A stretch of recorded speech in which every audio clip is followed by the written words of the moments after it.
That's all it's doing on my end too. Maybe we should oh, are we I can okay. All Are right, we I think we're live? live now. Fuck, Yeah, we're live. It should have right. told us. God Well, damn it. okay, I have live on my corner. So, are you live on your end? Yeah, I'm live on my end Okay. too. Oh, I was that really was hoping we were getting out of this shit. We'd be like, well, StreamYard's fucked up. Fuck you guys. We're gonna have a vacation. right. Yeah. Oh, I have oh, did you get the error message on your end? Oh, things are Yeah, for acting up. Twitter. Yeah, I'm cutting it out now. It's just for Oh, Twitter. okay. It was just Because Twitter. what I Okay. don't understand is everybody's still streaming to fucking Twitter. If you guys are in the damn StreamYard and you're getting errors, just remove your Twitter accounts from the feed unless you're paying for fucking premium. And I know no one on Indie Comics Network is paying for it, so you guys Right. get your shit together. Also, like y'all need to get in the StreamYard and fucking connect your destinations because they're not, and yeah, that's not what this Right. show is about. That's probably why everything is kind of glitching. Yeah, it's time for somebody to fucking jump in and start being like, hey, y'all need to take care of X, Y, and Z. Right. Because that Well, somebody's me. uh-huh. Uh, Fuck my life, no, Daphne. don't say that. Don't say that. You're tempting the fates. Fuck The the universe only hears fuck your life fate. Fuck the fate. and takes you up on that challenge. For fuck's sake. It Oh is my like a fucking, I don't know, man. I don't know. Is Right. Mercury in retrograde or some hippie All the shit I planets don't know are in about? I don't know. All the planets are in retrograde. It's like all the planets are in retrograde. Today's the opening ceremony for the Paris Olympics, and it's the weekend of San Diego Comic-Con. And the moon's full, right? No, And or was. I think so. Oh, Maybe. Jesus fucking Christ. See, I'm all kinds of misaligned. Right, yeah. I gotta find out what's wrong with me. It's either my chakras or my vertebrae or something. I need some kind of goddamn alignment. I don't know if it's physical or spiritual, but I need help right now. Right. Well, you know what I need right now? What's that? I need to know what day it is. Oh, my bad. It is Friday, July 26, 2024, and this is the Raging 2, the vlogs. The show that almost didn't air today. Yeah, I know, right? Comics. So you ready for this? Fuck no, but here we go.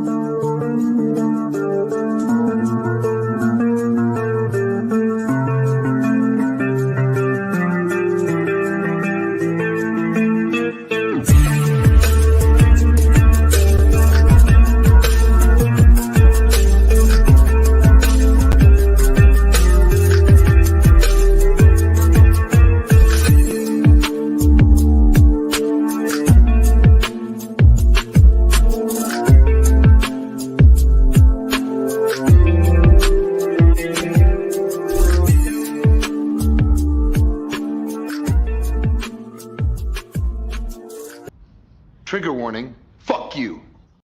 Yeah, that is definitely mood for today. Oh my goodness. So good morning, Nita. Good morning, Daphne. And good morning to anybody joining us in this stream. They're not. They're like, fuck y'all, I'm out. Oh, Rob said the full moon was on the 21st. Okay, I'm just feeling the effects, Right, yeah, exactly. Also, I think no one is hanging out with us because they're all at San Diego Comic-Con. Lucky bastards. Oh, and entered Leo, and I'm a Pisces, so that. Good morning, Grant. Good morning. Oh, good morning, and yes, I see you, my beautiful eyeball people, watching us from regions beyond, or at least from San Diego Comic-Con. God damn, does it not look fantastic this year? It looks wonderful. And everybody's having a great time, and it's like, I'm kind of disappointed. Yeah, I know, right? And if you are joining us from Facebook, if you are joining us from LinkedIn, come on over to YouTube, join the sexy people in the chat or whatever, whoever's in there. Rob and Grant. Oh, hello. So keep Rob and Grant company. They're the sexiest because they're sexy and loyal. There you go. that works out, right? And yeah, and while you're here, make sure you like, share, subscribe, and hit that notification bell so you get notified whenever any of our shows go live. We might as well get this hot mess started. So, hello everyone. My name is Daphne Lage, and I'm a cartoonist, illustrator, and comic book artist from New York. I've been self-publishing comics since 1992, and you know what that means. Well, then get your shit together. Get it all together and put it in a backpack. All your shit, so it's together. And if you gotta take it somewhere, you know? Take it to the shit store and sell it. Or put it in a shit museum. I don't care what you do. You just gotta get it together. Get your shit together. God, Don't that is you such the tell me theme of what the to day. do. It's Ha! such a theme for the day too.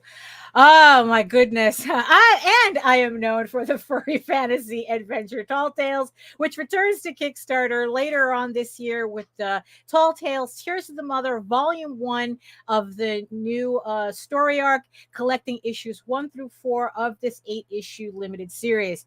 And I am also known for my medieval fantasy drama Eagle Raven, Heir of the First Unicorn, which I received almost all of my stuff from the Eagle Raven Volume 2 campaign. Already? So we're very close to actually fulfilling. So, but I'm still waiting for a couple of things. Yeah, so thank you everybody who supported the campaign. You should be getting your books out soon. In the meantime, you can read both my comics online at Daphne Lage Art. You can watch my videos at Daphne Lage Art, but you can read both my comics online at eagleworks.com and talltalesonline.com. And I just said, and on YouTube at Daphne Lage Art, which also simulcasts through the Indie Comics Network. Like I said, I gotta get my shit together today. And to tell you more about it, here's Nina. Oh my God, Daphne, we're both out. No, Bruh, that's both out. we're both out. Like you know how we said it would just be like the worlds would collide if we didn't have a day where one of us was the adult and Oh stayed yeah, no, we're both out today. Yeah, today. no, I know. Today, I know. Today is the day. Today's Oh, the day. shit. Neither of us have our shit together today. No, neither of us have our shit together. And my name is Nita, and I have a Google account, and it runs the Indie Comics Network. You can find it at indiecomicsnetwork.com. It's just a fucking YouTube channel where myself and my friends and people I think are kind of cool stream. Right. That's it, bro. That's it. Where That's is it. it? indiecomicsnetwork.com. That's all we get today. That's what you get. Right. That's what we get today. And I don't even know what the fucking deal is. Like, I woke up like this. Right. Yeah. The moment I woke up, I knew it was a bad day before Right. I even fucking threw the covers off, let Yeah. alone let my feet hit the floor. Yeah. No, I Like- mean it's Everybody like, fuck. yeah. Yeah. Like it's just that. Oh yeah. I mean it's everybody wants to make easy shit complicated. That's kind of the theme I have on my end. Grant says, quick off-topic question. Recommendations for trade printing. I can't believe how expensive every printer I've looked at is. Look, I'm still getting my trade paperbacks printed at Mixam, and yes, they are expensive. But the thing is, though, is that when it comes to hey Michael, when it comes to print on demand, there isn't really a lot of options, and the problem is that as an average Kickstarter, like me personally, I don't sell enough to justify the cost of going offset, which would significantly bring down the price per unit, but my upfront cost would be significantly more. Although Grant still does cons and stuff. Right. So yeah. So it's kind of like do you feel like fucking right. I mean, because offset might be good for him. Right. Yeah. So if you're willing to invest in printing like 1,000 or 2,000. What I'm saying. Rob says that's why I print the trades through China and because of the specialty die cut. Yeah. Well, It's not like, everybody can be all fancy with their diamond cut books, Rob. yeah, well, he covers them in Swarovskis. No, he doesn't. It's I actually like, have a couple covers like that. I don't know. I never understood the point in that, but people right. really, Just, I have crystal covers. they're It's like, shiny, I wouldn't pay for it, but people have sent them to me. right. Well, I mean, I just something gimmicky, I guess. You put like 1 or 2 Swarovskis on it. Let's see. I printed League of Cryptids in China, and it was so cheap. Yeah, I mean, I would think that would be your option. I would too, and I would recommend that for you because I see pictures of you and Angie out and about. Right. If you're doing a lot of conventions, yeah. It's probably worth it to just fucking bite that initial bullet and fucking. Right. It's like what? It's like, you put up the initial cost of like $3,000 and get like and get it bulk printed. Oh, and then shit. Over right. 1,000. Oh, right. Oh, there you go. Man, it's not a place where you can do oh, it. Right. Yeah. So it looks like, that you had your own answer. Like I said, I don't print. I mean, like, I don't sell enough to justify it. I don't do conventions. Oh, you have to be careful with that. Yeah, Michael says, yeah, very much so. Gratuitous sex in the books they print. It really depends. Grant's a good boy, Michael. Yeah, but but there was an author that I was talking to a while ago, and we were kind of talking about like the fact, where she was getting her stuff printed, and she was using a company in China, and she's writing like a smutty book, she's doing a smutty book, and it had some like male nudes in it. That was like the extent of the illustrations, right? Like nude, like nudes, like dick out nudes, yeah, exactly. Right. And there was an issue with her printer that it's like that they were like going, oh, we don't know if this is going to pass the censors or not. We might not be able to print it. I think in the end she was, but it was kind of hairy for a bit. Because it's like, because it's like, are they going to read it? Yeah, it's like, are they going to read it? I mean, it's like, is it just the pictures? Is it just, So that's something to keep in mind. I'm just nervous I'm going to be able to afford 1,000 trade paperbacks. Yeah, I mean, that's. Yeah, it's like, I mean, well, it's like not only afford, but can you sell them? Oh, he could absolutely move them. I'm confident in that. Right. I mean, just that initial. Yeah. But it's like, it's like 80 cents somewhere where you could do half that. I mean, maybe. I mean, it's like, what have you spoken the Chinese shipment? Right. Like have you spoken to Carissa? Yeah. Yeah. Speak to Carissa. I know that, because it's like she does trades all the time, and not only that, she gets them in hardcover too. Yeah. So, and her, she likes to print shit all in advance. Hey there. We like the posts. Thank you, Mr. GoldenEye. So talk to Carissa. Maybe she has an option for you. Yeah, Carissa. He said, Carissa Grant. Yeah. I mean, because 80 cents sounds good until you have to print until it's 1,000 fucking books. And it's like, oh wait. But I want to say I've seen several shipments of like 500. I've seen that too. So it's like somewhere overseas is printing half that, and I think the cost was right about the same. Might have been 85 cents. Right. Yeah, but you would have 85 cents.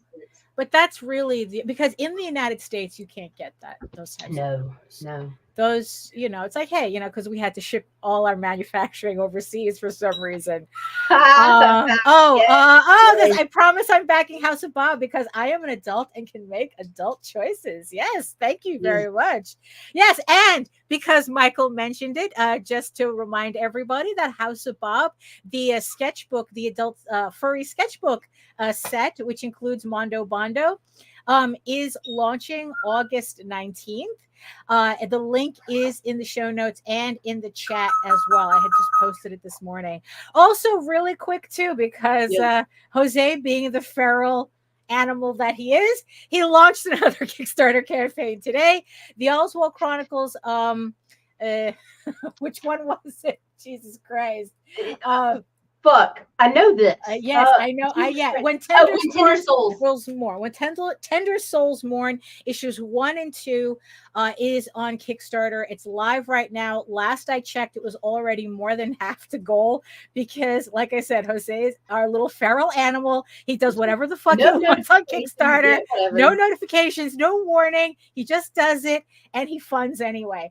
So yeah, so that link is also in the show notes as well. So also, if you did pledge to the My Life with Clive trade paperback, it's we're shipping out the first batch today. We're just waiting for the reprint shipment to come in. The printer lost half our order, so we're waiting for those to get reprinted.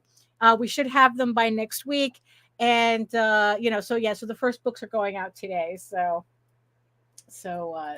there's that.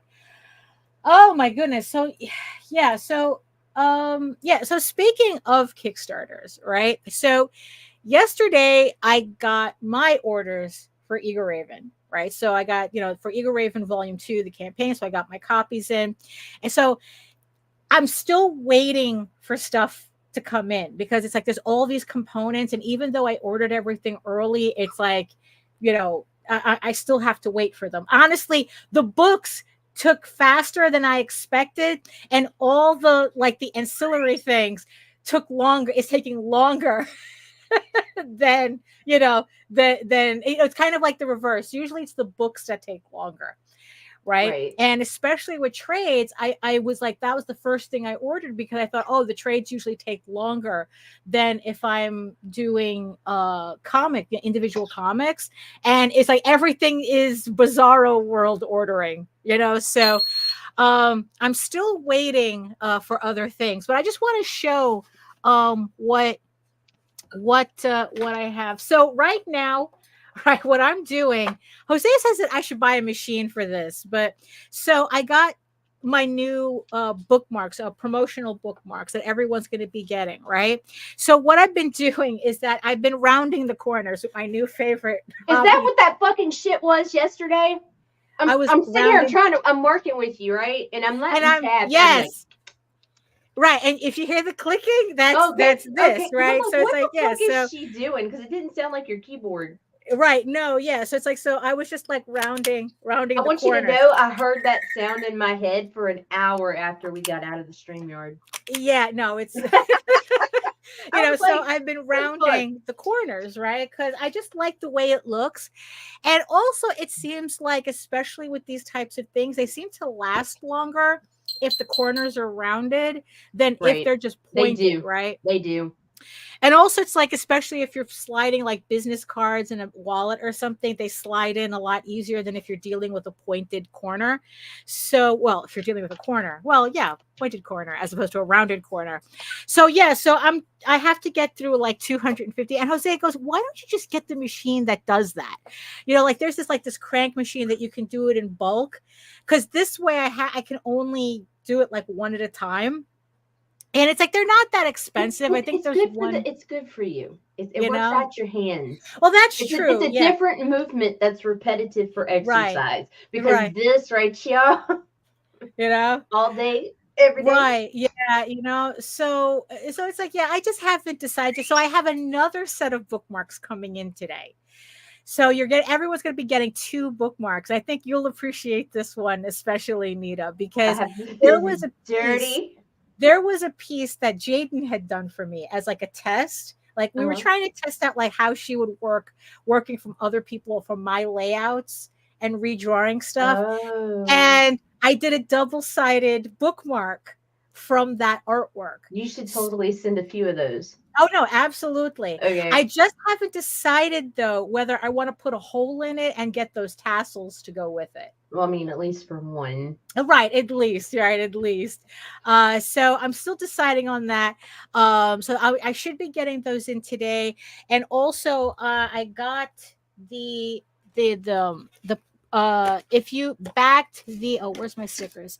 If you backed the Nightwolf campaign. Oh yeah. Hold up, right. So I got the stickers and the print. So here's the postcard print that you're going to be getting, and here's the actual stick, and here's the sticker that you're going to be getting with that. So that came in. I'm very happy with the way they came out. So I'm looking forward to. You know that I got like over like 30 people who took advantage of this. Oh yeah, that was fucking an incredible crossover, like or cross promotion. Yeah, that ended up pretty. I like it. So thank you everybody who backed both Nightwolf and Eager Raven. Also, if you backed Sky of Thorns, which is the young, not the young adult, the new adult romance novel by Krista Crawford, you also get, I'm waiting for the print, but I did get the sticker, the crossover sticker that everyone's going to be getting for that as well. So, also, right. So, Bob says he loves those. They look great. Yeah, they do. Oh, they do. Yeah. They do. You know? So now here's the thing. Here's where I kind of like get into a little issue, right?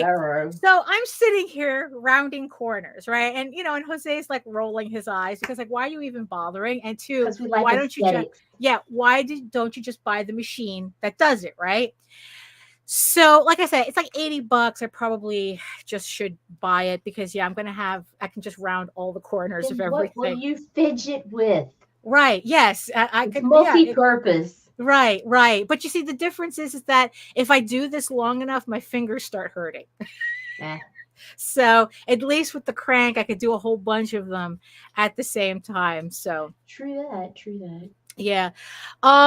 So okay. So this is so like I said, Jose's rolled his eyes. Jose rolled his eyes at the whole thing, right? Because it's like because the aesthetic is very important to me. I really after Baltimore Comic-Con and I realized how nice everything looked with rounded corners. It's like, okay, everything now is going to have rounded corners, right? All my trading cards, all my my bookmarks, all my postcards, and what was annoying is that the postcards came with the option for rounded corners, but the bookmarks didn't. Huh. That really annoyed That's me. Weird. It's like, how do you have? I mean, you're in the same place. How do you not? Why can't you just run the bookmarks? Get the rounded corners, right? Did you message them and just ask? Yeah, I should, right? Next time. Yeah, because chances are they can. They just didn't think to add it as an option. Right. But it works incredibly well for the paper bookmarks because if those fuckers, they're notorious for fucking catching a corner and just starting to fray up or peel back, separate the layers. Yeah. So I like it with the rounded corners. I bet they could. So I just want to show off what kind of like a rough idea as to how I'm going to pack these. So just so that I can get kind of like an idea if I'm going overboard or not. You always go overboard. It's great. Yeah. So I ended up getting, I know I showed this on a previous show, but I ended up getting like specialty tape for this campaign. So all the packages are going to have this specialty tape, right? So here's the box that everyone's going to be getting, which ironically is cheaper than the boxes that we usually get. So maybe we should be using these white boxes more often. So you're going to get, you're going to get them with the nice specialty tape on it, right? You kind of get the idea here. Ooh, right? I feel like I'm opening something kinky. Special, right? Special. Special. That's what I meant. Kinky. Right. Sure. God, what a perv. Right. And then it's like when you open. So remember, this is kind of like a rough setup that I have. And there's a pair of lacy panties right on top. No, only one. But you kind of get like a little thank you. Oh, look at you. Sticker. That's I had like all these extra labels that I don't use anymore because I bought like the Dymo label maker for shipping. So I had all like a stack like this of extra label stickers that I didn't know what to do with them. So I just thought it's like, you know what? It's like, let me just do something like this. So you open it up and you get the gang all there and they're saying thank you for supporting special like a short bus. Very right. And then, it's like, you're going to get everything wrapped. And then there's going to be a sticker right here. I'm waiting for that. I have a feeling that won't come until next week as well. So there's going to be a sticker here. And then when you open it, right? So this is going to be the little pack that's going to be like all the extras, like the postcards and the stickers. It's all going to right. be in here, right? So it's like this little pretty little paper bag, because It's I'm a gift bag. little gift Yay. bag, so it's Yeah. like, so everything's all nice and neat, right? Thank you for coming to the party. Yes, exactly. And then you're going to have, the books, right? So you're going to have the books here, right? And they're bagged and boarded, all nice. But this is the thing that I did different this time around. So when you turn them over, there is now a custom seal on the back of the book. Now, before anyone starts to get a little worried about that, right? So Sticker App, because it's like, Sticker Mule's the better quality, but Sticker App is actually less expensive, and it's pretty much the same thing. It's just glossy. Sticker Mule has like a more textured, thicker quality sticker. Right. So Sticker App had the option for removable, like low tack stickers. And I've been looking on doing something like to seal the bags, kind of give it like a little zhuzh, Right. So they had low tack stickers, which they said that's like, oh, this is good if you want to make stickers for your kids, and they can stick them and it's removable, right? So I put these on this morning. So the idea is that you should be able to just easily open them without it ripping. And but when I pull that book out, is it going to snag my page, or is it the whole the thing is that I don't know. So remove the whole thing and have yourself a sticker. Right, you can. Yeah, you see, and that's the thing too, because you can remove the whole thing. There you go.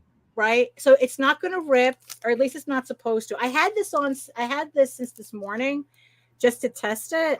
So the whole point is that the sticker is removable and reusable. So it shouldn't. So it's a little bit more interesting than washi tape, even though I have washi tape. But I wanted to do something a little bit more, I don't know, personalized. Extra. Right? Extra, right? Yeah. Happy is no basic bitch. That's true, right? So, so as you can see, it's like I've already removed the sticker several times already and just put it back, and that's it. So I thought that was like pretty interesting to do. So now, so it's like, like I said, Jose just likes to throw things in a box, wrap it up in the packing tape, and call it. Don't say it like that. Jose does throw stuff in the box, but he packages his shit well. Well, right. They definitely survive. They definitely survive shipping. I received a package for the Oswald Chronicles one time that I just knew I was going to have to be like, hey, dude, can you send me another book? Right. Oh, yeah. Like they had bent it or something. They had bent the shit out. It looked like somebody, it looked like my postal worker got mad that she couldn't cram it in the mailbox, and she laid it on the ground and fucking stomped it. I mean, it was fucking rough. Like your mail person is. Well, I mean, you run outside and be like, "You stupid fucking bitch! You can't read." Yeah, that tends to happen. Oh well, the first time the envelope said "Do not bend," and she bent original art. Right. So yeah, we've not been cool since like we moved in here. Right. And it's the same one most of the time. Right. So yeah, it's like she goes out of her way. She will take a fucking Gemini mailer and press down into the corners to make it, because my mailbox is just like that's a lot of effort to go through. It is, but she hates me with a passion because I fucking. I mean, and then the worst part is when I opened Jose's package, nothing, not a fucking thing was damaged. Right. I think I remember that. Yeah, you were a little worried. Yeah, I was tripping. The shit looked like it was run over by a truck. It did. Right. Yeah. That's on it. And let's see, Michael, the art on those stickers and bookmarks show you are a great artist and strive to reach your heights. Oh, thank you. We have praise kings here. Yes, exactly. Flattery gets you everywhere here. It's currency. I mean, it's like, yeah, like I like I'm trying, like in the past I used to go really overboard with all the extra stuff, but like I've been trying really to kind of like tone it down, and but still give the person things that they would like to have, so like a bookmark makes sense with a trade, two bookmarks makes sense with a trade, it's like, Right. but the thing is, like, do you think that like this is a little like too much? Am I putting a No, little I too don't. much effort? No, I don't. Because here's why, dude. Okay, first of all, it's your fucking trade. We always said that if you're gonna make an event out of something, Right. that's it. Hmm. So you're giving an experience. Yeah, that's how I like to think about it. Like, like the regular individual issues, The you know, Enron special. the Like what? the Enron special. Like Oh, no. fucking yeah, it's like you get your Ego Raven tape, you get like everything. Yeah, no, it's Right. fucking awesome. So Because it's like, yeah, because I don't know, because sometimes it's like, because like I said, Jose is not, like I said, he just throws the bubble, his stuff in there, the box, tapes it up, I you get know, excited because he's doing the poly mail, yeah, the yeah, sometimes vinyl. he puts, yeah, Yeah, like those are fucking like that, great. that's as fancy as he gets, I you mean, know? but that's the difference. You're getting a mouse and then you're getting a unicorn princess. Right, yeah, I guess, right? It's It all, needs to be spiced up. I mean, like, when is too much too much? Like, have you ever gotten a package where it's just like, oh, this is too much? Yeah, This is I got a way too package with extra. scratch and sniff stickers one time. That was Well, too that's much. No, oh, it wasn't. I mean, it sounds like it could have been a cute idea. it could have been, except for it was panties. Oh. Yeah, uh, yeah. oh, please tell me it had at least a normal scent or something, like strawberries or something. No, and it's like okay, and the accuracy Uh, of it makes you wonder. Like, what? yeah, Oh, that's like no, it smelled no. like Jim Crotch or some shit. No, that who? No, no, no. There's, it's like, no, no, Yes, true no. story, true story. It was like, wow, okay, okay. Well, okay. Yeah, that might be a little. That might have been crossing the line a bit. Right. That I might have don't, but been. other than that, like, unless you're being like creepy and weird, like, I don't, I don't know. I mean, when the return on investment is damaging you. Right. Well, yeah, that would make I mean, sense. yeah. So Right. like you're just starting out, and Yeah. you don't even know if you're gonna make $750 to $1,000 on a campaign. Right.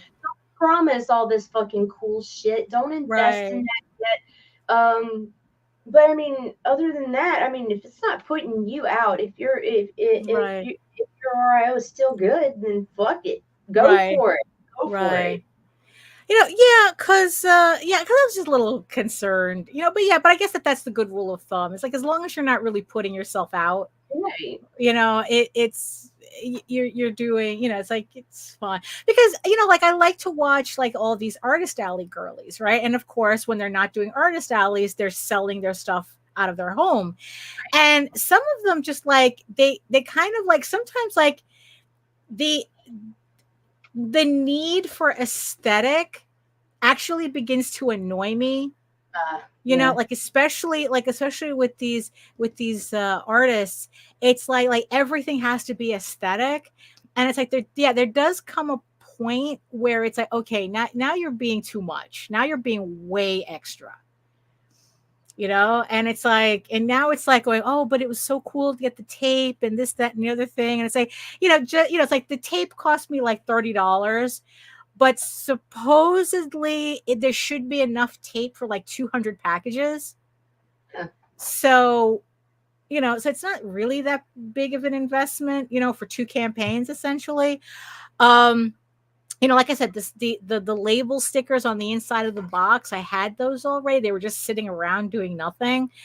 And then it's just like the bookmarks, the postcards, the stickers. It's like, it's just that stuff. So yeah, I guess, it's like, because they're like putting like, they're wrapping it like a present, and they're putting like all this stuff and all the good color crinkled paper and like, Right.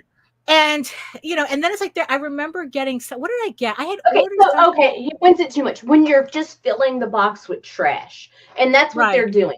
Yeah. Because that crinkle paper is fucking garbage. If you're throwing something in that box that's there as like a gift or a thank you to the Right. backer, postcards, bookmarks, magnets. I know extremists who do towels, t-shirts, Right. beanies, like Yeah. that kind of shit. Totally fucking different.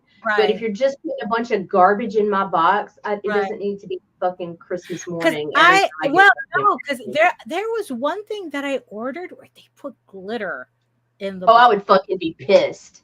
I would It was like the big I'd chunky be like, one. you cunt. Like No, it's kind of like, no. like it's in I have shapes. cats. Don't send Yeah, shit it's to like, cats. it's like, yeah, that's true. It's like, those big glitter things that are like in shapes.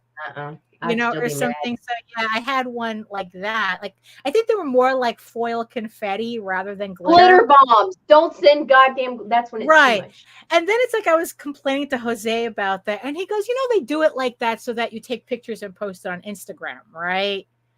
And I'm like, yeah, I keep Take a forgetting picture of about my that. ass and post it to Instagram. Like, fuck It's you. like, yeah, I forgot Glitter about bomb my that. house. That it's like, yeah, it's like they expect people to get the box and open it, like do an unboxing and then, post it, on Facebook or post it on social media. It's like, oh, look at all this cool, look at this aesthetic package, that I got from this person. Yeah, you see, that's yeah. No. I don't know. It's like, so with this, it's like I kind of started I to mean, get I do. self-conscious I about like it. the pictures, but you know what I don't give a fuck about is the trash that came with the book. Show me Right. the book. Show me the stickers. Show me your bookmarks, your postcards, your Right. magnets. Show me your Right. cool shit, not your fucking Right.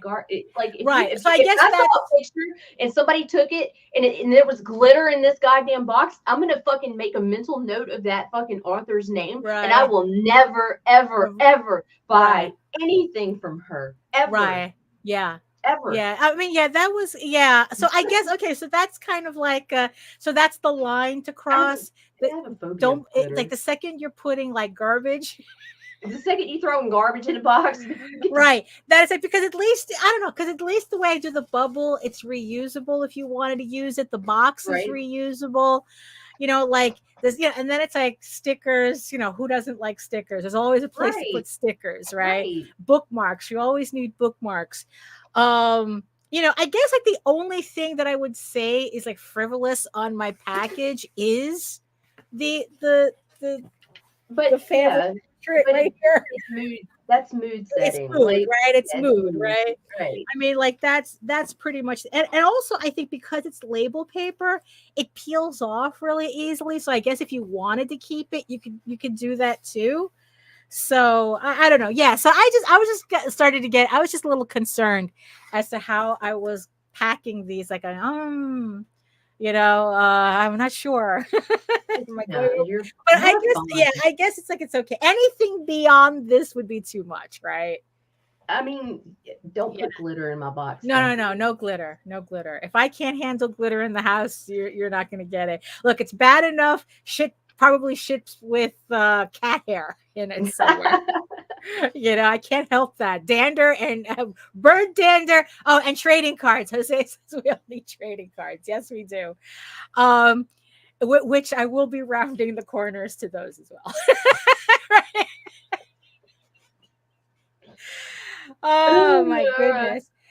So okay, so we're kind of settled with that. So the box is okay. Box is fine. Box is fine. Okay, like I said, Right. I just have to wait for I'm waiting for the stuff I'm getting today, which is another bookmark, another postcard, and then the stickers. The stickers that I'm waiting for comes next week. And then whatever individual books I have left, because people ordered individual copies, so I'm waiting for those. And then once I have everything, then I can start shipping everything out and getting everything out of this house before Jose finishes his next campaign. So, oh my goodness. So So yeah, so San Diego Comic-Con, right? Oh my God, it looks spectacular.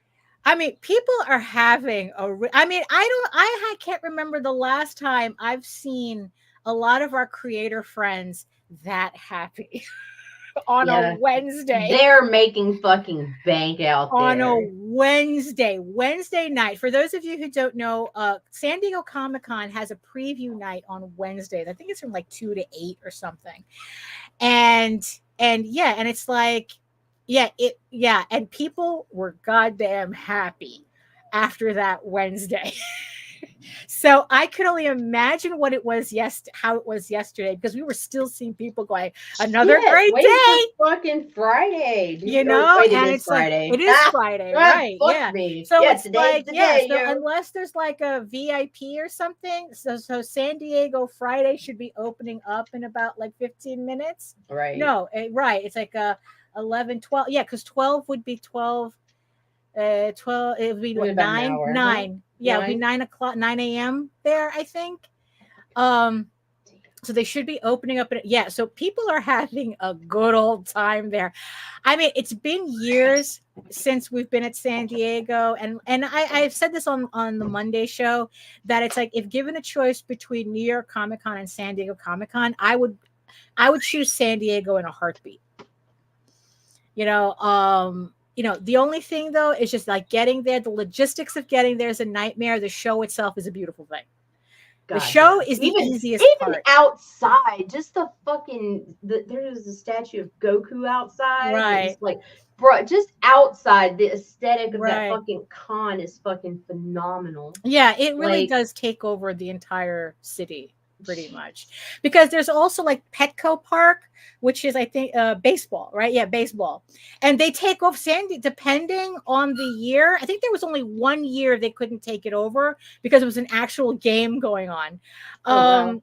But usually what they do is that, so they have that convention center, and then they have Petco Park, where it's kind of like a separate convention, but that's where all the free events are at. Oh wow. Like, yeah, from what I understand, it's like what happens in Petco is like, it's a lot of exhibitors, larger exhibitors that are there, like giving away free stuff. A lot of the studios, where they're just doing kind of like an open thing for anybody to come into. So if you can't, so there's that. So technically you have like 2 places, right? And then there's all the pop-up shops also that a lot of companies do as well, just for San Diego. And I was watching a video yesterday, because it's I think it's what, the 50th anniversary of Dungeons and Dragons, I think. Yeah, I think the so. 50th, right? Yeah. And so Super 7 did a pop-up shop.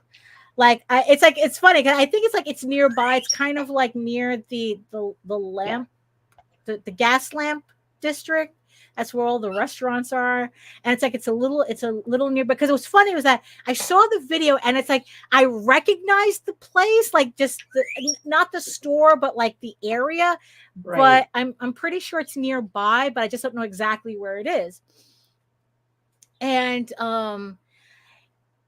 so they showed, so this guy did a preview of the pop-up shop, the Dungeons and Dragons pop-up shop, for the show. They did a press preview, right? So they was there. He was recording everything, right?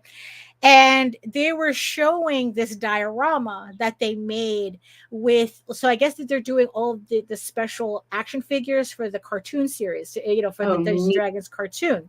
So they have Hank, Sheila, Dekion, Shadow something. I forgot his name. The Shadow assistant that Venger had, and they had Tiamat, right? So the Tiamat was like this huge honking vinyl thing, it's like, because I'm not, so it's like, and it's like, what, that $300, and it's like, beautiful, but no, not in my budget, right? But then I remembered, like, the Hank and Sheila, Super 7 Hank and Sheila was still available, so I put that's on pre-order, the Super 7 version.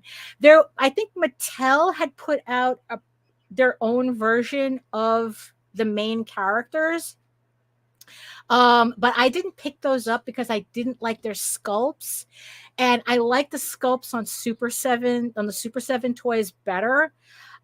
So I did a pre-order for the Hank and Sheila, and then hopefully they'll put out the rest of the main characters. I'm not interested in Dekion and all and I'm not spending no $300 on Tiamat.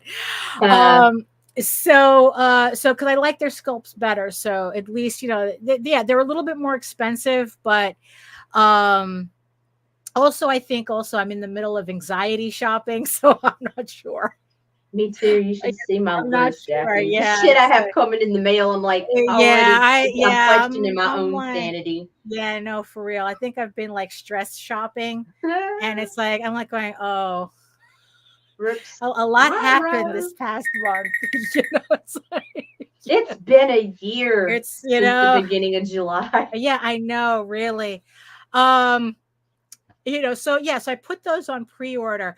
You know what's really funny? You know what's awful? You know what's really awful? What's that? Remember that werewolf toy that I bought months ago? Oh yeah, that was a fantastic looking piece. For the life of me, I can't remember who I bought it from, and I can't find the receipt. And and it's like, and I don't know, like, when I'll is go that back supposed through to our ship? messages because I know we talked about it. So Yeah, should be in our messenger. right. Oh, but that was like a while ago, Yeah, I know. because it's like, And yeah. oh my god, and I'm like, oh well, I'll just use the keyword werewolf in our messenger. Oh no, not on our Yeah, messages. no, Oh, fuck. great. Yeah, That Jesus. doesn't narrow it down. No, but it's like, so yeah, so I can't remember who I bought the toy from. I And don't it's like either. not like like the toy is like long paid for. I'm not worried about it, but I just remember it's like, oh shit, I ordered something that I haven't received No, yet. I know this. I'll find it for you. Right, yeah. It- Because I'm pretty sure it's still on pre-order. It's either on pre-order or it's in production. Because It usually was these in pre-order when you ordered it. yeah, so because toys, the toys are not an easy thing to manufacture, even for the largest companies. I mean, it's like, because a toy takes about, I mean, you're talking about all the production time leading up to it, right? And then the actual manufacture could take up to like 6 months to a year, depending, on how everything's going. Right. So the fact that I don't have it yet doesn't worry me, because it's like, oh, it's probably still in production, but I just don't remember who I bought it from to look it up. It's long paid for, but I don't remember who I bought it from. Um, so yeah, so I did the pre-order for the Hank and Sheila um action figures from Super 7. And I just wish they didn't come with all the extra shit. I never use the extra shit. I just like usually take the defaults, because you can change out the faces, the hands, because they're posed. And it's like, look, just give me the default model and I'm good. It's like, I'm just gonna put them up and that's it. So I started remembering stuff about the cartoon, right? And then it's like, because I also follow the Dungeons and Dragons cartoon fan group on Facebook, right? And the one thing, it's like, and the one thing that a lot of people, that they just wish, it's like, oh, I wish that they would bring this back, I wish that they would redo it, I wish they would remake it.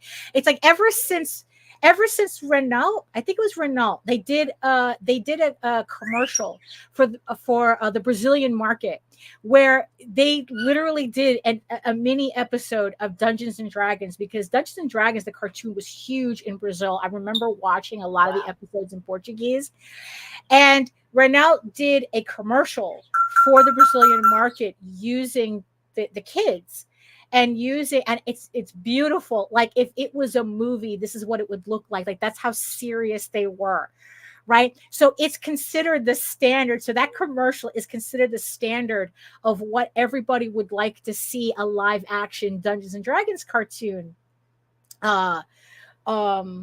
look like, right? So it's like, so when Dungeons and Dragons the movie came out, and they had like a little homage to the kids in the maze scene at the end, you know, like everyone's like, ah, the commercial's better and this, that, and the other thing. But it's like, look, at least, you know, they didn't kill off the characters, you know, it's like, it was just a little nice little homage to them, you know, in the movie. But then it's like, there's always somebody who kind of has to ruin the conversation, right? Every Remember, like fucking one of time. these things, right? Right. And everyone's talking about like how excited, how it's like, oh, what would a cartoon, what would the cartoon, if they redid it now, what would it look like, and this and the other thing. I was like, I wish they would keep it, you know, like the thematically dark the way they did back then.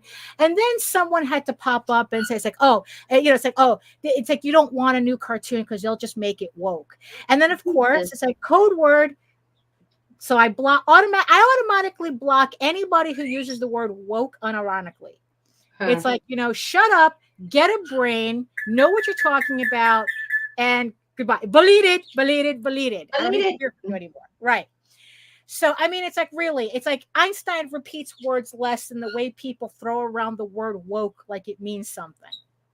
Right. And it's like, look, not for nothing. Look, woke has an actual definition. Right. It's originally from African American vernacular English, and it means to be aware of your political surroundings. Okay. That's pretty much what that means. You know, that it's like a lot of problems are systematic. Do not confuse them for being individual issues. That's what they mean. Stay woke. Don't be asleep. You know, it's kind of like a reference to They Live, right?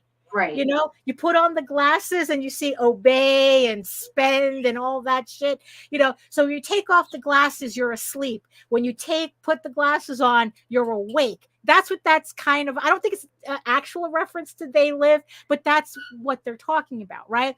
But instead, it's like it got completely distorted into meaning, oh my God, there's black people in my fantasy series again. So that's usually what people use them in context for, Wow. right? You know? So I block anybody who uses that word unironically. But the thing is, though, it made me laugh at the same time, right? Because then I started thinking about the politics of 80s cartoons in that era, like in general. And it's like the amount of politics that went into every fucking cartoon that came out at that time. You think the shit you're seeing now is woke? Like back then, there was an actual committee that forced television stations to follow their specific agendas for every cartoon that came out at that time. For the life of me, I cannot remember what this council, it's like the Family Council or something like that. I was trying to look it up on Google and I couldn't find their name for it, you know, for this organization. But they had a hand in every fucking cartoon that came out at that time. Because it's like Reagan had pulled the regulations against advertising towards children, right? So this is where we had the golden age of cartoons, of television cartoons, because now all these toy companies were able to make cartoons based on their products. Pretty much we were watching commercials without watching commercials, right? And the ironic thing about it is that this was actually started by the Children's Television Network, which are the owners of Sesame Street. And they were the ones that initiated the lawsuit that led to this deregulation towards advertising towards children, because they wanted to sell merchandise, Sesame Street merchandise, in order to finance more episodes of Sesame Street. Uh-oh, what did you find? I'm just going through our messages, right? Oh, Dude, we're terrible people. we are terrible people. Yes, we are. It's gonna be warm in hell. Oh no, you know, we're never gonna go to so hey Dave. Oh hey. So that was kind of like the irony of it. So it was actually Sesame Street that started that whole thing towards deregulation, right? So now Reagan pulls the regulation. That might be it. That might be it. That I'm I gonna- couldn't yeah, find it on that the might be it. store because I bought it from the actual from the actual company, not through Big Bad Toy Store. I used werewolf as the Um, reference, as the starting point in our conversation. And the oh, way geez. the new search works in messengers, it just brings up the sentence on the side now, Right. making you go through the results. And it's like werewolf and cock. It's like, dude, Oh no! Yeah, we're never going to heaven. how We're many never going like to heaven. every fucking I was like, gee, Oh my oh goodness! my god. What? What? Oh my goodness! So what happened is that so now toy companies had kind of like this permission to make shows based on their toy lines to to kind of like low key advertise the kids. Problem was that there was this organization like this family council or whatnot that stepped in to say that no, we are not going to we're not going to allow you to have carte blanche on making these cartoons. Right. So they created the equivalent of the Hays Code for these 80s cartoons. That if you want to do your cartoons, you have to follow these mandates, or else we're going to make it very difficult for the television stations to air your stuff if you don't make these changes, right? So it's like if there's like a certain sameness to a lot of these 80s cartoons, it's because of them. And this is where the whole woke thing comes in, right? Because part of the agenda is that every cartoon had to have a moral, right? The whole that the whole GI Joe, knowing is half the battle. That's because of that. They had to shoehorn that in to kind of like explain to kids, don't be a dick, kids, and because knowing's half the battle. Every fucking episode. Every episode, every cartoon had that at the end where they had to spell out the moral of the episode to the kids. Dumb. Because kids are stupid, right? It's like, nobody knows subtext. Even the adult. But honestly, though, this was honestly more for adults rather than the kids. I don't think the kids really cared less. No, we tuned out by that point. Yeah, by the because time they came up when the screen went black and faded back in, we were already going for because the irony, because there were studies done after the fact as to whether those morals had any those like end of before credit. I don't think morals. They did. It's like like did anything to children's development. And what they found out is that most of the time kids did ignore them. That if you had an anti-bullying message in a cartoon, the kids didn't absorb that. The kids were like, it's like, we don't know. It's like, I don't know her. The kids are like that, It's like, it didn't curb bullying any more than anything else, any more than the anti-drug specials with the Teenage Mutant Ninja Turtles kept the kids from the koosh. Yeah, well. Whatever this shit's called. I mean, it's so it's like not necessarily a bad thing, but but the thing is though, ineffective. Yeah, it turned out just to be ineffective. Okay. So maybe they but also the other things that they were mandating, right, is that characters act a certain way. Like each character had to be representative of a certain virtue, either a certain virtue or a certain vice. Right. And if you were representative of a vice, your character had to be punished in every episode. Nice. Right. And it's like I think the most egregious one that people kind of said was like, if you really look back on it, it's super creepy when you think about it. Remember the show The Get Along Gang? Oh yeah. Right. So okay. The moral of everyone, if you watch enough of those episodes, what that teaches you, one of the mandates that they said that these shows had to show children is that outliers are always punished. Wow. And it's kind of one of those things that you don't see until like 2020, hindsight being 2020. Right. Outliers are always punished. You always the only people who Don't be thrive, different. Be the don't same. be different. Don't go against the group, right? Don't go get along, gang, right?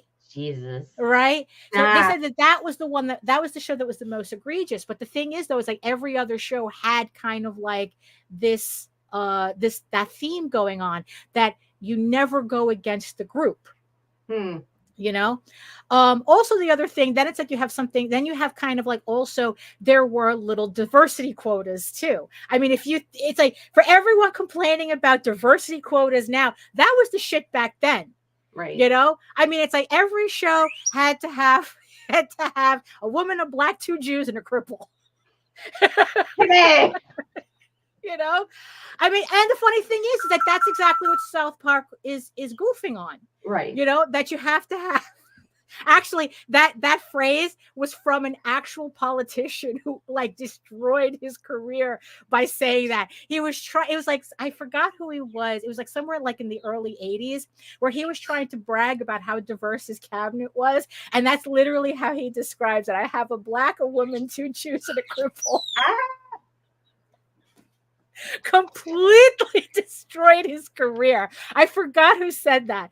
But if Google's not being a shit, you can find out very quickly. What do you mean his name's not Token? Right. Yeah, exactly. Right.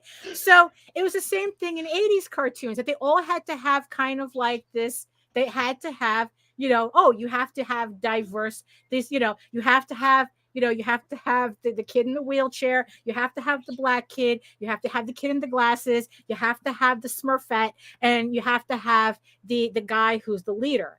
Right. And if you look at all of these, and if you look at all of these shows, that's what it is. The guy is always the leader, and everybody. So so don't talk to me about how cartoons now are woke, or they have agendas. It's like, oh honey, you didn't pay attention at all back then, did you? It wasn't just cartoons, it was any children's programming at the time period, because like that they addressed that on Quiet on the Set, the Nickelodeon documentary. So it's like, is that the one where like one of the actors was molesting everybody? Yeah, well, not an actor, a producer or somebody in the production. Okay. Was, right. Yeah. Hey, but it was the cartoons that were the problem, right? Right. But so Dungeons and Dragons, right? The reason, so Dungeons and Dragons held a very special place in that time period, because it's like, because on top of everything, Dungeons and Dragons was also in the middle of the whole satanic panic thing, right? Where satanic panic was the moral panic of the day, where it's like everybody was seeing Satan worshipers everywhere. It was retarded. I don't know what everybody was smoking. I think it started with the Macmillan child care, the daycare center, right? Right. And it turned out the whole thing was manufactured. It's like, yeah, no kidding. But so the cartoon itself had a lot of this drama around it, right? But not only that, like, so I think like one of the so Dungeons and Dragons, the cartoon, had a lot of really like what we would like J. Michael Straczynski wrote episodes for Dungeons and Dragons, right? And he was talking about like what he hated about this council, right? It was that the way that they forced them to write the character of Eric, right? The Cavalier, right? Because they said that, he has to be the vice character, So Eric is supposed to represent, greed and sloth and laziness. And because, he's the rich kid, so he thinks he's better than everybody. So he's the one that's always going to be made a fool of in the cartoon, right? And J. Michael Straczynski was talking about how he hated that mandate. He did. He did. Like a lot of like comic book writers now started off writing 80s cartoons. Like there was a whole bunch of them. Right. But J. Michael, he went off to do Babylon 5 and Right.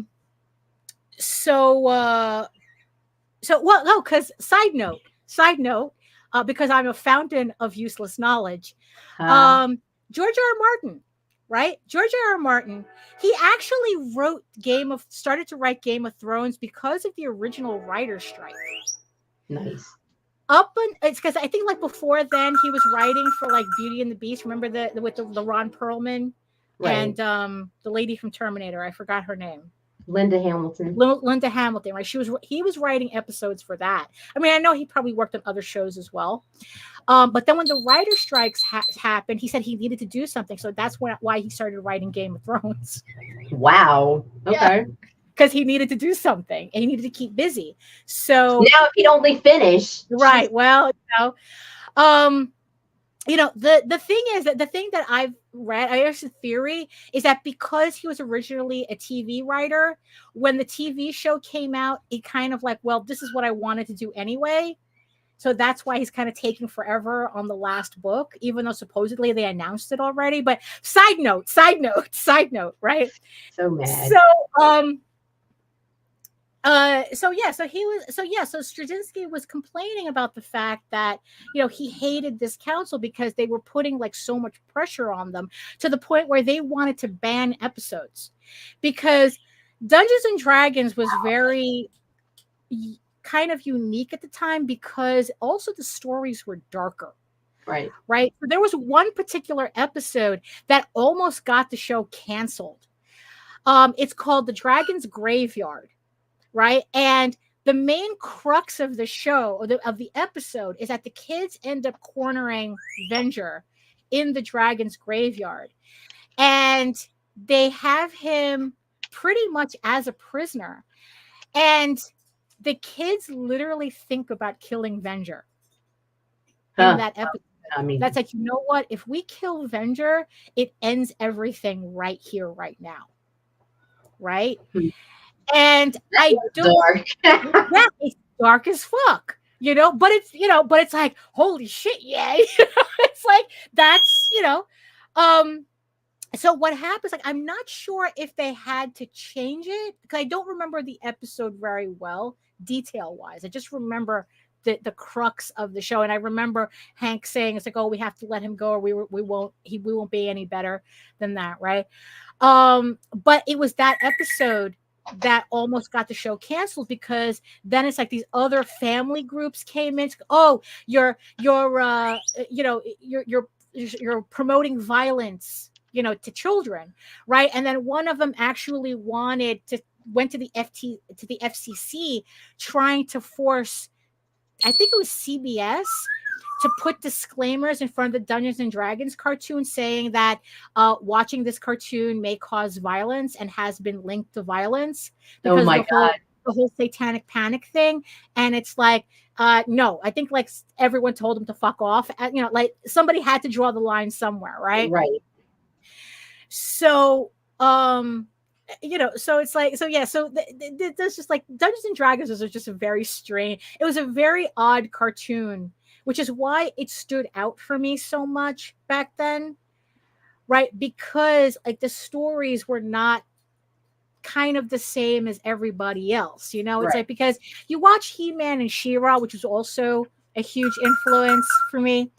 And it's like, yeah, it kind of had violence and the bad guy, but you couldn't really take Skeletor seriously. No, you couldn't. I wonder what evil I can do to my He-Man today. Like that was like his vibe. Oh, you nincompoop, that type of thing. Mine too, bro. Mine too. And so you couldn't really take that seriously, but Dungeons and Dragons had real stakes. Right. It had a villain who acted like a villain, right? Then you had Tiamat, which was like a force of nature. That it's like there was like Tiamat, like even though she was kind of like the bad guy, she wasn't really. She was just a force of. That's like calling. It's like with Pacific Rims. It's like calling a hurricane evil. It's no such thing. It's just a force of nature.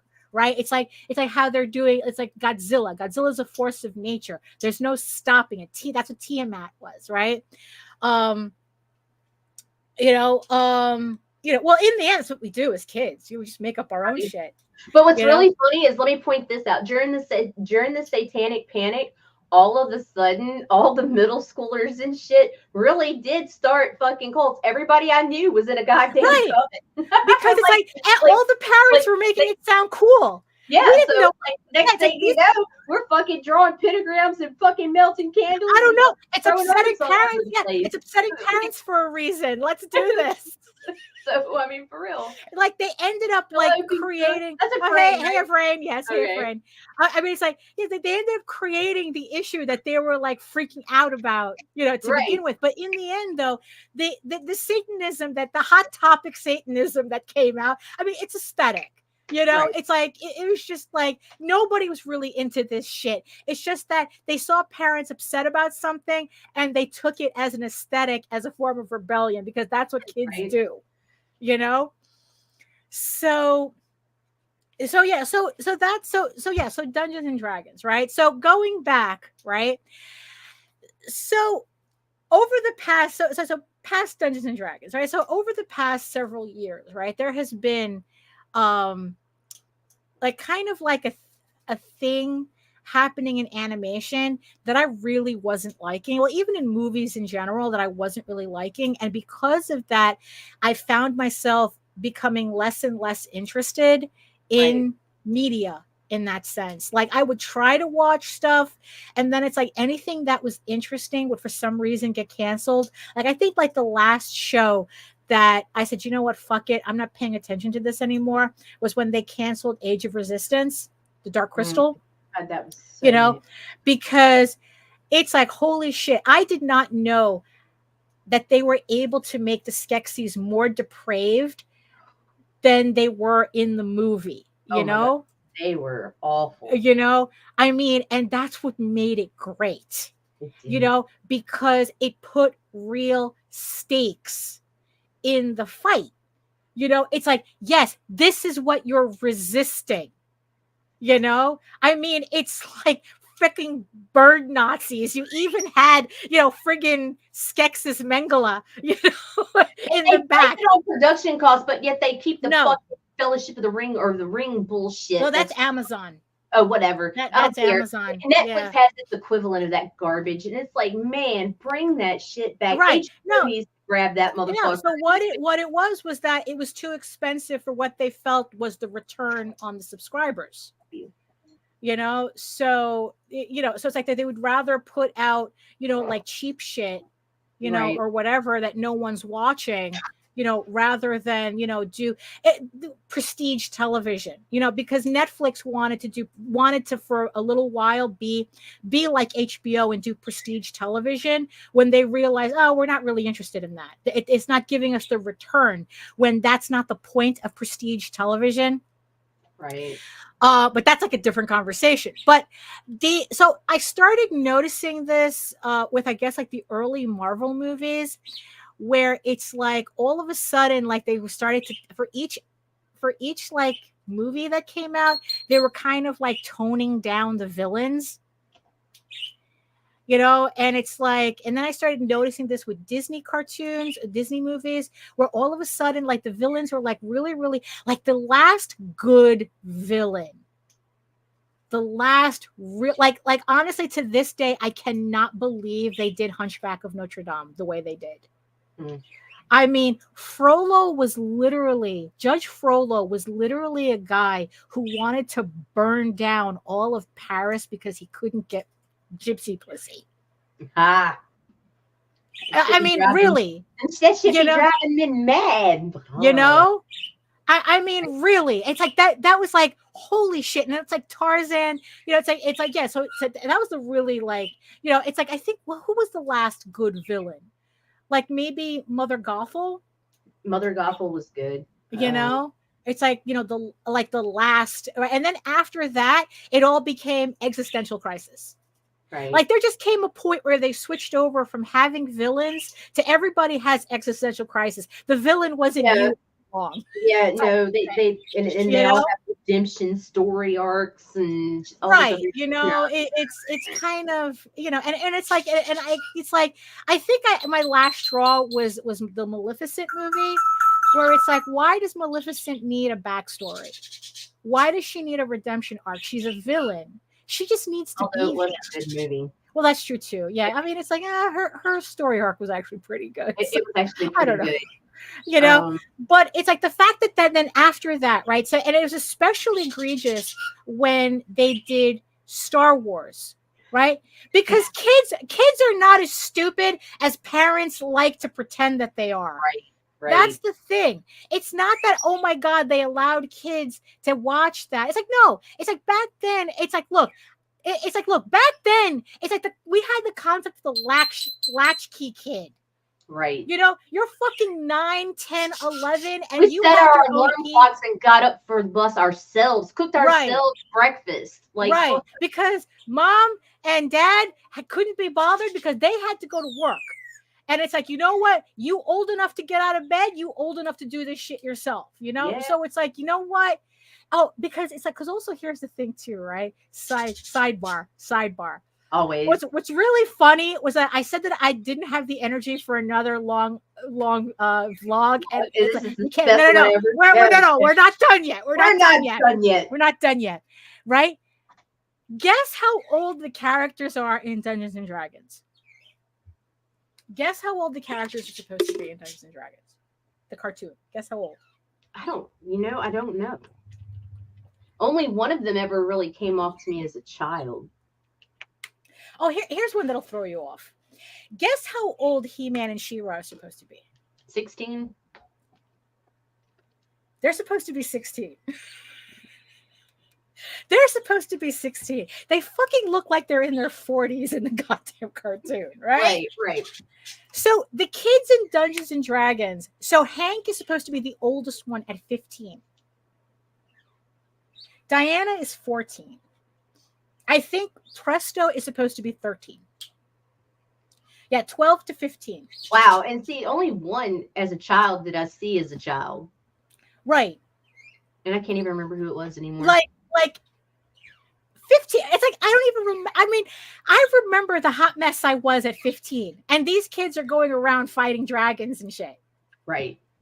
At 15, at 14, at 13. You know, I mean, I have no sense of how old anybody is supposed to be. You know, it's like, really? They're supposed to be 14. Could you imagine? It's like kind of like watching the Hunger Games, right? Right. And it's like in the book, Katniss is 14. Everybody is 14. Right. But when they made the movie, they thought it was creepy, so they aged everybody up. Yeah. But the thing is, though, that was the point of the Hunger Games. That the government was pitting fucking 14-year-olds against each other. Yeah, to making the kids death. fight to the death. Could you imagine how different, right? Because there was a meme that I saw where it's like they showed all the actors from the Hunger Games and then the actual actors at 14. And the difference was stark. Well, yeah, right? because that's that last baby phase before full-blown puberty. Right. It's like, imagine if they actually casted 14-year-olds in the Hunger Games. How different would everybody have taken the movie? Right? Oh, even more brutal. And it was bad enough. Right. You know, it's like, because that was the whole point. You know, especially when you have an audience that's pushing a love story between two of the characters, right? Right. And then you have to remember, these are fucking 14-year-olds. Right. Right? Sidebar. But that was a sidebar. That was a sidebar. I love sidebars. Sidebars, right? Sidebars. So like I said, so it's like there has been this change in animation, right? In movies and especially when Disney got Star Wars, right? We began. It's like, look, I liked the first movie. I thought it was the new one. What they call it, The Force Awakens, right? I liked the potential of that movie, but it's kind of like the studio panicked after that. Huge difference. Yeah, I know, right? So they panicked, and it's like all of a sudden we have to redeem everybody, and we have to do this, we have to do that, and the other thing, right? And also, I noticed this with after the first Thor movie, right? Is that all of a sudden you started seeing kind of like the princessification of these characters. It's like, and the way Disney works, you're either a princess or you're either a villain. And if Disney doesn't want villains anymore, who do you have left? Right? What My are gorgeous you? hair. You know, it's like you're kind of like, well, it's like you kind of have to actually, okay. Yeah, you started seeing the princessification of everything. All of a sudden, Han Solo lost his edge, right? All of a sudden, all like kind of like the anti-hero characters lost their edge. We saw this with Boba Fett. All of a sudden, he's kind of like a good guy now. You know, it's like, oh, you know, it's whatever. You know, all of a sudden, you know, Kylo Ren, who was supposed to be Space Caligula, they turned him into like, oh, Ben Solo, he was good all along. It's like, just ignore the fact that he committed genocide and murdered his father. Just ignore that, you know? And, you know, and it's like, you know, they just really started softening up the villains, or they just removed the villains altogether. Oh, it was existential crisis all along, right? We're sending Norse gods to therapy, you know? You know, it's like, because like Loki, right? You take no, really, right? It's like because she's kind of like a bad guy in the actual story. The Ice Queen, right? You know, jeez. So it's like, so I watched Thor, right? And Loki's the bad guy, right? Right. But all of a sudden, there was, because they sensed, oh, there's a shift in the fandom. Oh, there's sex appeal. There's a shift in, I feel a great disturbance in the fandom. Hello, HR. Right. And then all of a sudden, it's like, oh no, Loki's really popular. We can't keep him a villain. It's like, what made him popular, you fucking moron? Right? In the comic, he's a villain. He's a fucking villain. He's always Thor's foil. He's unapologetically Thor's foil. Right? But it's like, oh, we have to take advantage of the fandom, the popularity of the fandom. So now all of a sudden Loki has this weird redemption arc. We send him to therapy, and now it's like he's a good guy. Now we're okay with it's like he's not a villain anymore, right? And they started doing this with all these other characters too. And it's like it's either the villain, and it's like, look, Thanos is not a good villain. He's kind of like up there with Skeletor in like how laughable his bullshit is. It's like, oh, let's base a villain on a guy who took economics 101 and thinks he knows how to solve the problems of the universe, right? And it's like, no, it like Thanos was stupid. So C had posted. I'm like all over the place here. It's fine. So C had posted this thing that really resonated with me that I've been wanting to talk about for like the past, I just kept forgetting, right? So he posted this thing, right? So it's Maxwell Adams, the creator of Billy and Mandy, the cartoon, I think it was on Cartoon Network, right? And his thoughts on the current state of cartoons right now. So we're going to just go back to, 80s cartoons and So someone had asked, an anonymous person had asked, they don't seem to make darkly satirical kids cartoons like yours or was it Johan V's Invader Zim? Yeah. I know is that how they pronounce his name? How do they pronounce his name? The guy who did Invader Zim. And I know this, Daphne. Fuck. Yeah, that's why I'm asking. But okay, so because it's like Johan. Fuck, I can't even remember. Okay, he did Invader Zim. Invader Zim is one of my fucking favorites, dude. Right. So he says, any more these days, it's either happy, shouty post-season 3 SpongeBob or weepy, melodramatic Steven Universe clones. Ham-fisted therapy as story. I love that phrase. Ham-fisted therapy as story. Sporadic lore, ripping off shonen or shoujo anime. Why is this, do you think? Right? So this is the question that's being asked to Maxwell Adams. And then he answers, networks tell me that parents just want to put their kids down in front of a TV for X hours and not have the kid come away with any ideas. They don't want kids repeatedly shouting a funny phrase or asking a bunch of annoying questions. They just want some goddamn peace and quiet and maybe a bottle of Chardonnay. Networks also don't want controversy or lawsuits. I literally could not make Billy and Mandy today because it involves satire and parody, and network legal departments don't even fuck with that shit anymore. If made today, Billy and Mandy would have zero Star Wars or Dune jokes. Nigel Planter would not exist. And of course, the Grim Reaper himself would be a step too far. Finally, the entire industry has adopted the Disney ideal that no one is bad. Shows are expected to have antagonists, but those antagonists must also somehow be aspirational. At worst, an anti-hero. See literally any Disney property. In the end, there can be no tangible conflict. So plots either become silly nonsense, and I love me some gag cartoons, or light melodrama. That's where we're at. So yeah, so the whole like therapy as a thinly veiled plot point, as what was that? It was ham-fisted therapy as story. If you, because it's like, that was the funny thing, right? Because it's like, technically it's no different than what we were seeing in the 80s. Oh, don't bully kids. It's not good to be a bully, except now they're couching it in like this academic speak that was never meant to be part of social jargon, right? Of the popular jargon. It was, no one was ever supposed to use problematic in a sentence outside of academia, stuff like that, no one was meant to use that word like that. But here we are. Okay, Rob says my daughter will stop whatever she is doing if I'm playing Legend of Zelda and ask nonstop questions. Daddy, daddy, daddy, daddy, daddy. Well, it seems like a lot of parents don't want that.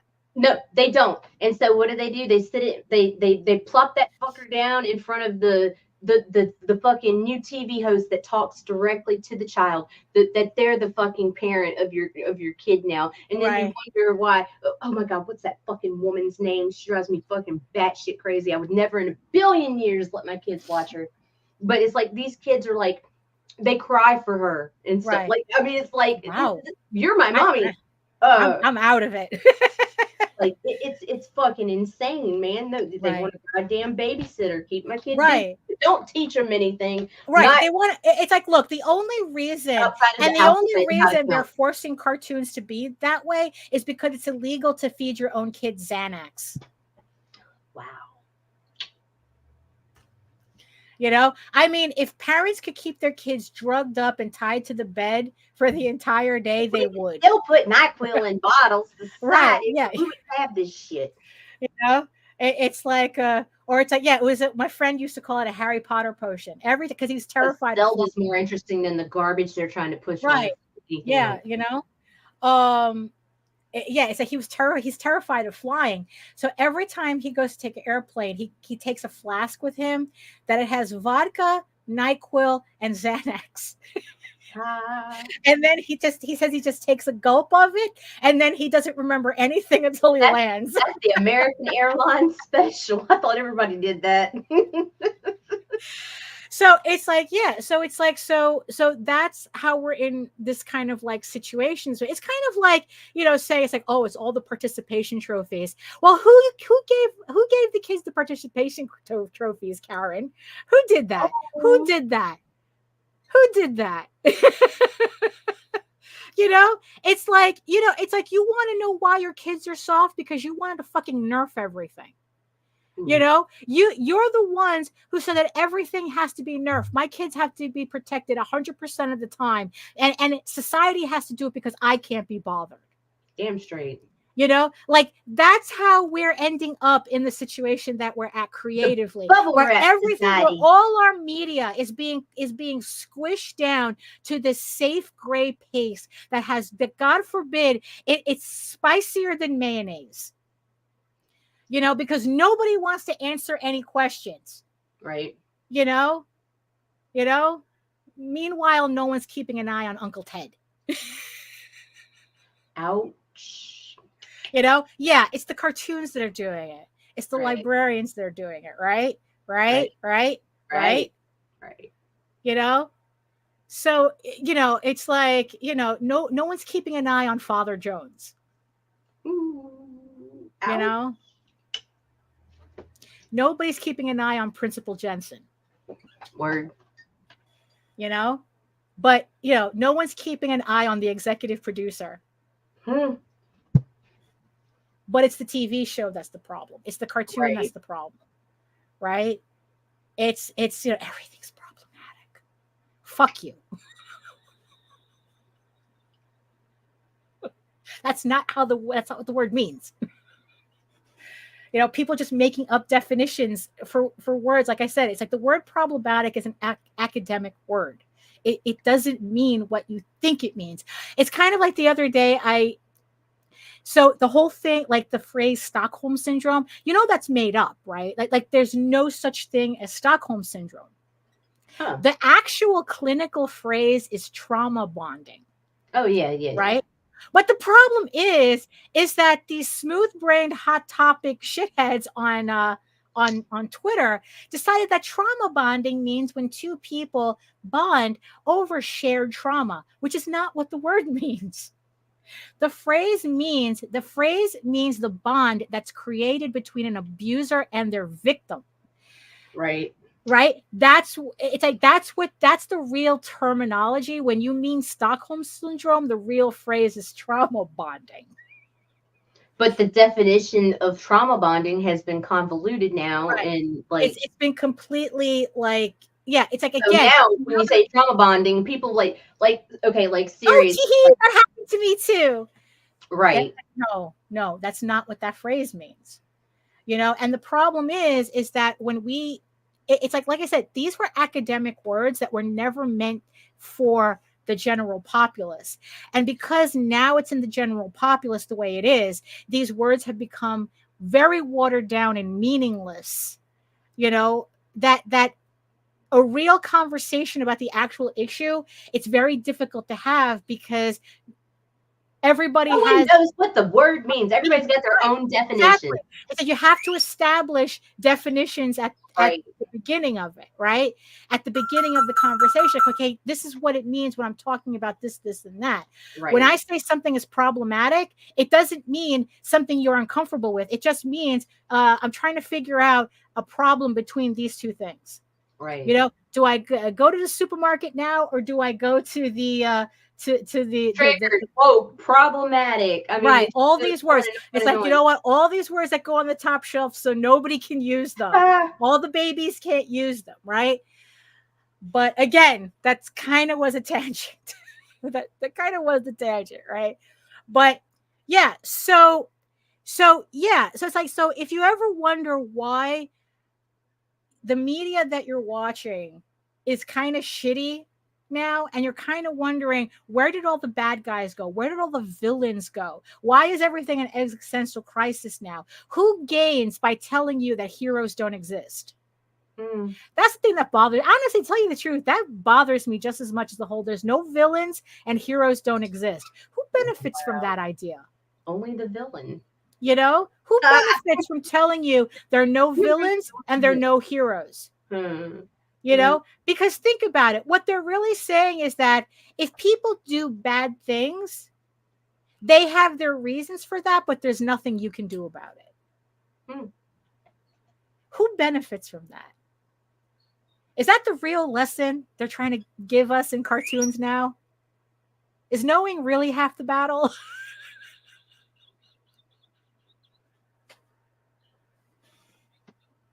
Oh my God. It's like, okay, my ADHD brain is just it'll just keep going if I don't stop it right now. I love it so much. I'm gonna lick your brain. Oh no. It'll give me pink eye. That only happened once. No, that she had pink eye. She didn't give me pink eye. Oh my goodness. I think we should probably end it here before we just I don't know, implode or something. I really do got to go to the post office. Oh my goodness. So you have any final thoughts on this? So we could go. Okay, yeah, because I got to get those Oswald books out, so that it's like I could fuss more with my Kickstarter box here. Oh my goodness! So thank you so much, everybody in the chat, for joining me for joining us on this unusual Friday. I don't know. We were in a mood. So thank you so much for joining us in the chat, giving us your 2 cents in this economy. And thank you so much to the beautiful eyeball people watching us from regions beyond. Thank you so much for watching us, well, and putting up with my rambling, in this hour, a little over an hour and a half. Whatever. Sometimes it has so much for a short episode, right? Jesus Christ. So if you want to learn more about me and my artwork and all my other upcoming campaigns and stuff like that, you can head on over to my main portfolio site at egoworks.com, EGOWORKS, where you can find links to all of my galleries and social media sites, but I mostly post to Facebook if you're interested in seeing sketches and current work in progress updates.